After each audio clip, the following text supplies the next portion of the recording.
Fala, nação santista, como vocês estão? O Santos estressou vocês hoje? Hoje não.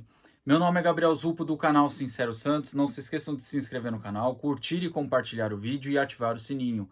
E para você que tem o Instagram, seguir a página do canal, Sincero Santos tudo junto. Lembrando que lá tem a parceria com a página Torcida Alvinegra, onde faço uma live semanal com o resumo da Semana do Santos e também tiro as suas dúvidas. Bom, gente, o tema de hoje é em relação aos jogadores que o Santos emprestou para outros clubes e saber qual é a situação que eles estão, se estão jogando, se estão bem, se não estão jogando, tá certo? Lembrando que essas informações que eu vou trazer aqui, a princípio foram apuradas no Diário do Peixe, tá certo?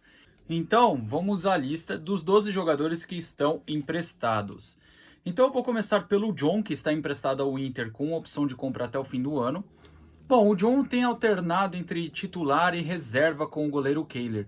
O John tem feito umas partidas boas, só vi uma partida dele ruim como titular. Inclusive, pelo que aparenta, provavelmente o Inter pode exercer a opção de compra. O John, eu acho que dessa lista pode ser um jogador que a gente pode sentir falta, porque hoje o João Paulo não tem um reserva que faça sombra, porque os reservas que poderiam fazer uma sombra para o João Paulo, que para mim no caso é os meninos que estão subindo da base, como o Breno, o Mazotti ou até o Diógenes, o Arzu já provou não ter tanta confiança neles. O reserva imediato é o Vladimir, que é um goleiro que não tem regularidade. Isso daí me preocupa bastante, porque se caso o João Paulo tiver suspenso, lesionado, vai o Vladimir no gol. E repito, não é um goleiro que transmite muita segurança. O segundo na lista é o Zanocelo, que entra geralmente nas partidas do Fortaleza. É reserva, mas na maioria das vezes, como eu falei, acaba entrando. É um jogador que até está fazendo umas partidas regulares. Já também se manifestou o desejo de não voltar ao Santos. Ele também foi emprestado até o fim da temporada com opção de compra. Aqui no Santos não foi bem. Eu acho que não está fazendo falta. E se tivesse aqui, também não ajudaria em nada. Então, boa sorte para ele no Fortaleza. Que continue por lá. O próximo é o Gabriel Pirani, que está emprestado ao Fluminense. Também até o fim do ano com opção de compra. É um jogador que está no banco, mas vira e mexe entra na partida. É um jogador que o Diniz gosta muito. Inclusive, o jogador entrou na final do Carioca, fez gol. É um jogador que tem potencial, acho que tem muito para crescer. Eu, se fosse o Santos, não teria emprestado o Pirani, porque por mais que o Pirani tenha suas limitações físicas e técnicas, ele é melhor do que alguns jogadores que estão aqui no elenco, né? Mas, infelizmente, o Santos preferiu emprestar ele do que qualquer outro jogador que a gente não utiliza, e com isso, o Fluminense está utilizando o jogador. Passando para os dois próximos, esses dois eu vou falar junto, porque os dois foram para o mesmo time, que é o Carabarral e o Juan Seco, que foram para o Vasco. O Juan Seco já é até estudado a forma de devolver o jogador para o Santos, porque não jogou bem, não treina bem. E o Carabarral está no banco, virou peça de elenco, não entra direto nos jogos.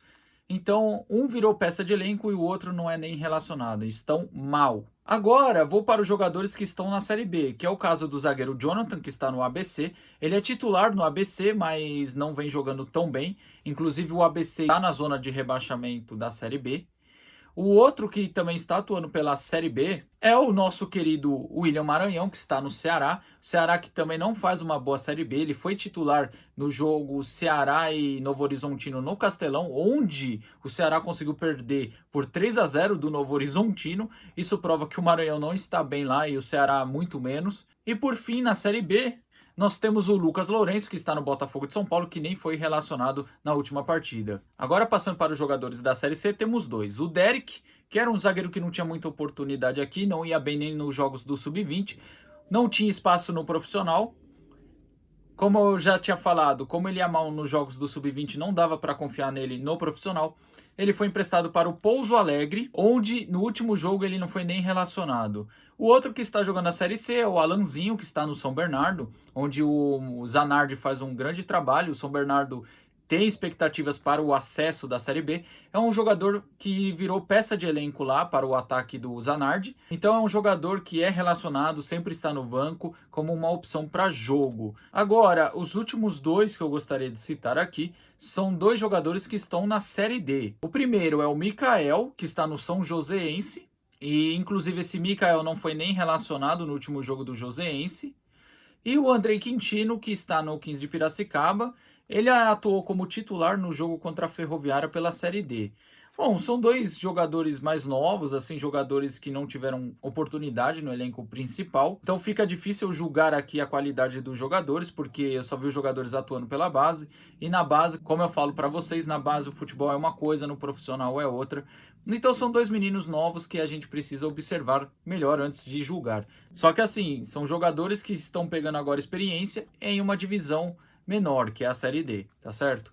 Bom, gente, o que é preocupante dessa lista dos 12 jogadores, aqui você pode pegar no máximo 2 ou 3 jogadores que você poderia trazer de volta como peça de elenco. O resto, ou é dúvida ou não dá. Por exemplo, não dá para trazer de volta o Lucas Lourenço, não dá para trazer de volta o William Maranhão. Juan Seco é outro, que eu tinha uma grande expectativa por causa da Copinha. O Carabarral estava começando a jogar bem aqui no Santos antes de ser emprestado, mas também é um jogador que não vem provando o mesmo futebol que tinha na Argentina. Então fica difícil, tá vendo? O problema do Santos não é falta de dinheiro, é saber usar o pouco dinheiro que tem.